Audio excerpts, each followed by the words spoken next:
Let's see the statement of the theorem. आइए theorem के statement को देख लेते हैं। If a line is drawn parallel to one side of a triangle to intersect the other two sides in distinct points, the other two sides are divided in the same ratio. So this is the statement of the theorem.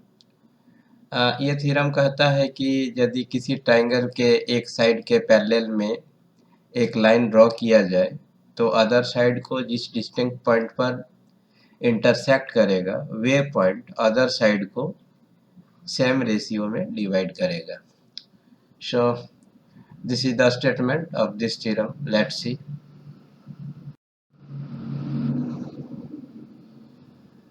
So to prove a theorem we need the following steps given to prove that construction and proof.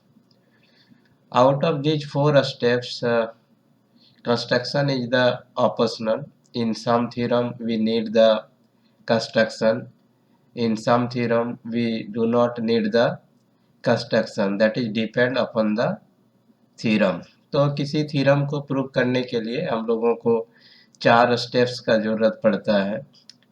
ये चार steps हैं given to prove that, construction और proof.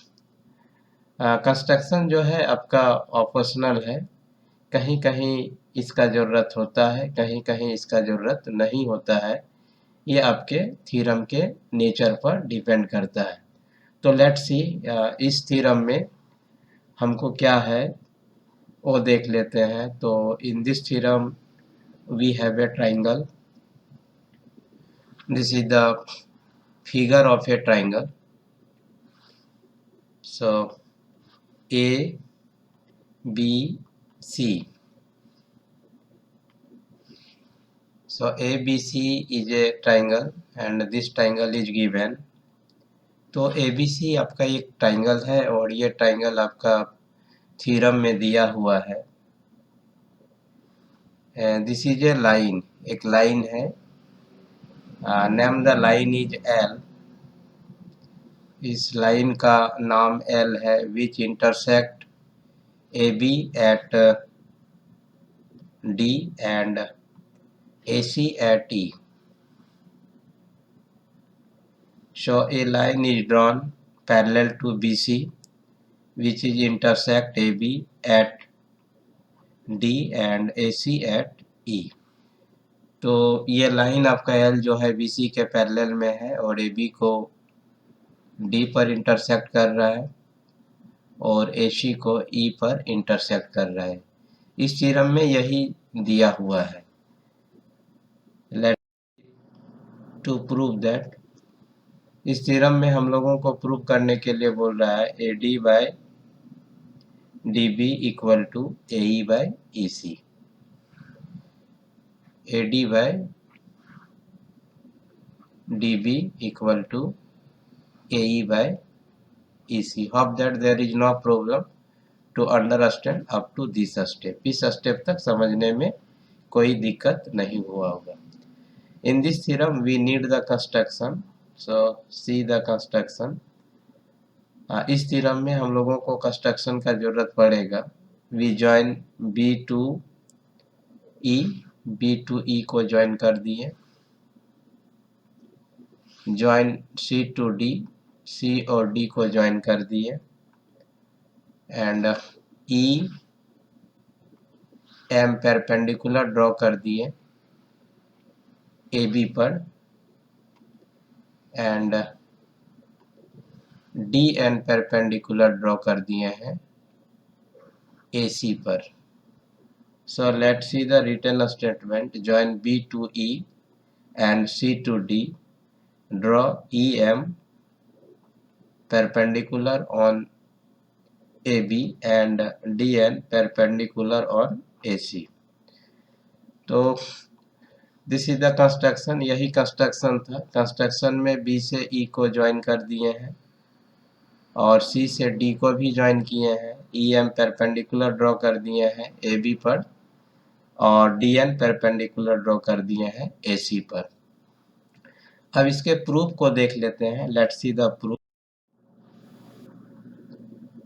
तो proof को जानने के लिए we need to most important point.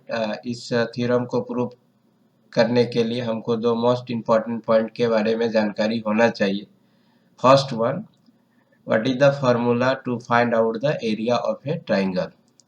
ये जानकारी होना चाहिए कि किसी ट्राइंगल का एरिया फाइंड आउट करने के लिए हम कौन सा फार्मूला का यूज करते हैं।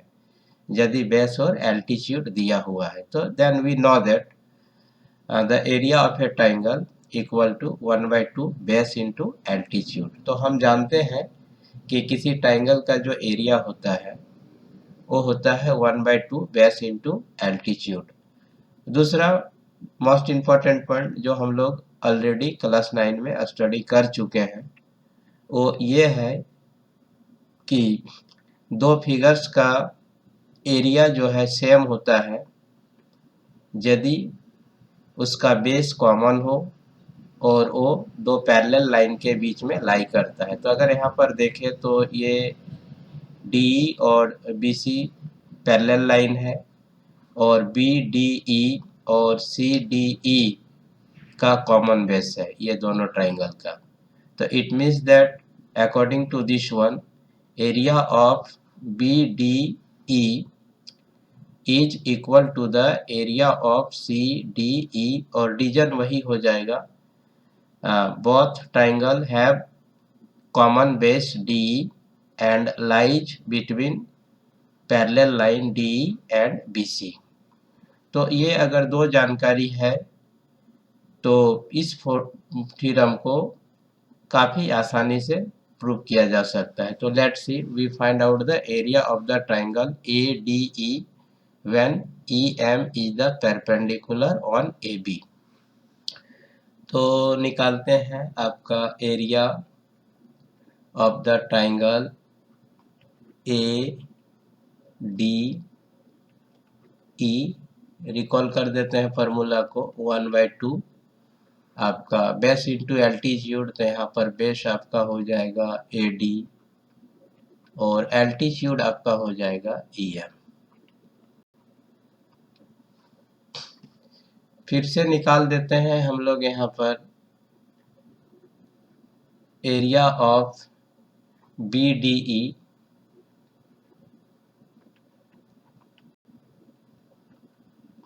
इक्वल टू, फिर वही फार्मूला को रिकॉल करेंगे 1/2 बेस आपका यहाँ पर हो जाएगा डी बी और एल्टीट्यूड आपका इसका सेम ही हो जाएगा ई एम। अगर इसको रेशियो कर देते हैं बाई में कर देते हैं तो यहाँ पर हो जाएगा 1/2 कैंसल्ड आउट हो जाएगा और ये आपका ई एम कैंसल्ड आउट हो जाएगा। तो यहाँ पर आपका आ जाएगा A D by D B. Similarly फिर से फाइंड आउट कर देते हैं एरिया ऑफ द ट्राइंगल आपका ए डी ई। तो इस केस में 1/2 और बेस ले लेते हैं ए ई। तो ये आपका ए ई हो जाएगा बेस एंड द एल्टीट्यूड यहाँ पर ले लेते हैं डी एन। तो ये हो जाएगा आपका डी एन। सिमिलरली फिर यहाँ पर निकाल देते हैं बाई लगा के area of the triangle C D E. यहाँ आपका बेस हो जाएगा ई सी और एल्टीट्यूड फिर वही आपका डी एन हो जाएगा। तो area of the triangle C D E equal to हो जाएगा आपका 1/2 आपका ई सी इंटू हो जाएगा D N. 1/2 cancelled out, D N आपका कैंसल्ड आउट। तो यहाँ पर आपका हो जाएगा A E by E C. Suppose कीजिए दिस इज द 1, ये आपका 1 है। सपोज कीजिए दिस इज द 2। तो now we write down this one from 1 area of triangle ADE by area of triangle BDE equal to, यहाँ area of the triangle AD ही copy कर देते हैं, by area of the triangle, यहाँ पर उस दूसरे पॉइंट को रिकॉल कर लेते हैं कि दो फिगर का या दो ट्राइंगल का एरिया जो है आपका सेम होगा यदि उसका कॉमन बेस हो और दो पैरेलल लाइन के बीच में लाई कर रहा है। तो it means that area of the triangle BDE और CDE पर कंसीडर करें तो कॉमन बेस आपका DE है और DE पैरेलल BC है, इसलिए ये दोनों ट्राइंगल का एरिया सेम हो जाएगा। तो we write down here triangle BDE equal to area of the triangle CDE। अब इस पॉइंट पर हम लोग वैल्यू पुट कर देते हैं, area of the triangle ADE by area of the triangle BDE equal to, already यहाँ पर हम लोग फाइंड कर चुके हैं AD by DB। So we write down here AD by DB equal to, according to equation number 2 already we find out, पहले ही हम लोग फाइंड आउट कर चुके हैं, area of the triangle ADE by area of the triangle CDE equal to AE by EC। In this way we proved this theorem. इस तरह से हम लोग इस थ्योरम को प्रूव कर दिए।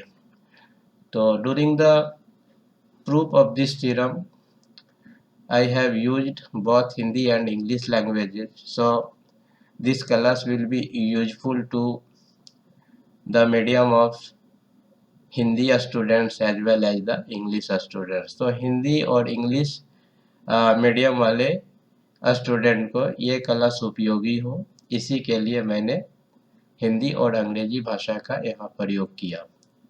तो hope that this class will be useful to the schooling students as well as the competitive aspirants together with the audience who are interested in mathematics। My next video lecture will be related to the solution of some questions based upon this theorem। मेरा अगला video lecture इसी theorem से संबंधित कुछ प्रश्नों का हल से रिलेटेड होगा। Till then, thanks to all of you. Thank you very much.